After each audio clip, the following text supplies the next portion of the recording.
আসসালামু আলাইকুম প্রিয় দর্শক। প্রাচ্যের অক্সফোর্ড খ্যাত ঢাকা বিশ্ববিদ্যালয় এখন ডাকাতের গ্রাম থেকে মানুষের জনপদ হয়ে উঠেছে বলে মন্তব্য করেছেন যুক্তরাষ্ট্রের হাওয়ার্ড বিশ্ববিদ্যালয়ের সহকারী অধ্যাপক ডক্টর মির্জা গালিব। তিনি তার ভেরিফাইড ফেসবুক পেইজে দেওয়া এই মন্তব্য করেছেন এবং তিনি ছিলেন ঢাকা বিশ্ববিদ্যালয়ের ছাত্র শিবিরের সাবেক সভাপতি এবং মুহূর্তেই উনার সেই পোস্টটি ভাইরাল হয়েছে। তিনি যেটা বলেছেন যে ইসলামোফোবিক সেকুলাররা বলতে চাইছে যে ঢাকা বিশ্ববিদ্যালয় একটা মাদ্রাসা হয়ে উঠছে। আসলে ঢাকা বিশ্ববিদ্যালয় ডাকাত গ্রাম থেকে মানুষের জনপদ হয়ে উঠছে। বাঙালি মুসলমান কৃষকের সন্তান জনপদ যাদের পূর্বপুরুষেরা ১৯১১ সালে বঙ্গভঙ্গ রদ হওয়ার কারণে মনে কষ্ট পেয়েছিল। ব্রিটিশ আর কলকাতার কলোনিয়াল হ্যাংওভার কাটিয়ে এই জেনারেশন এখন ঘরে ফেরা শুরু করেছে।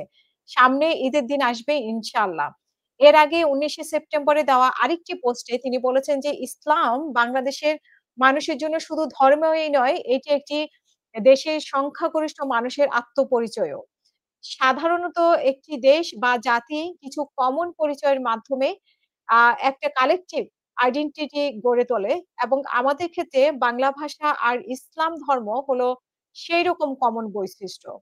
মির্জা গালিব আরো লেখেন যে আঞ্চলিক ও বৈশ্বিক আধিপত্যের বিপরীতে আমরা যদি আমাদের স্বাধীনতা ও সার্বভৌমত্ব রক্ষা করতে চাই তাহলে এই বৈশিষ্ট্যগুলো আমাদেরকে সংরক্ষণ করতে হবে। ইসলামী শিক্ষার প্রশ্ন তাই একই সাথে ধর্মীয় প্রশ্ন, সংখ্যাগরিষ্ঠ মানুষের আ গণতান্ত্রিক আকাঙ্খার প্রশ্ন এবং আমাদের স্বাধীনতা ও সার্বভৌমত্ব রক্ষার প্রশ্ন। আমাদের শিক্ষা প্রতিষ্ঠানে আমরা যদি আমাদের সন্তানদের সঠিক ইসলামী শিক্ষা, ইসলামী ইতিহাস এবং বিশেষ করে এই ভূখণ্ডের মুসলিম শাসনের গৌরবোজ্জ্বল ইতিহাস না শেখাই তাহলে দীর্ঘমেয়াদে আমাদের স্বাধীনতা ও সার্বভৌমত্ব হুমকির মুখে পড়বে।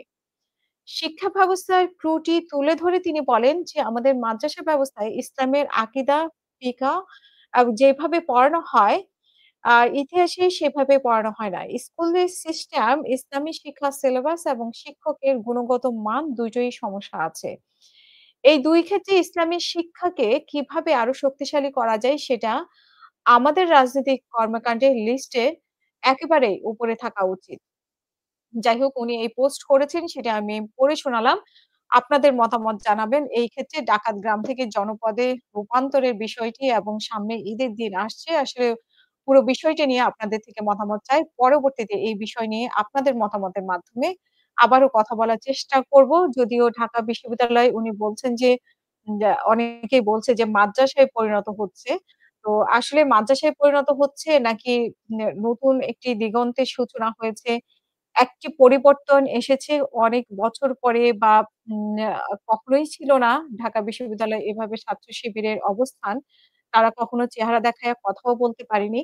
তো সেখান থেকে পুরো ডাকসুর প্যানেলটা মোটামুটি তাদেরই অধীনে মানে তাদের ওনাদের প্যানেলটাই জয়লাভ করেছে এবং জয়লাভ করেছে এবং বেশ পরিবর্তন আনার চেষ্টা করছে বেশ কিছু ক্ষেত্রে। যদিও এগুলোকে আবার নেগেটিভ অর্থেও অনেকে দেখছেন। সব মিলিয়ে প্রিয় দর্শক আপনাদের কাছে মতামত জানতে চাচ্ছি। আপনারা কি মনে করছেন? আসসালামু আলাইকুম।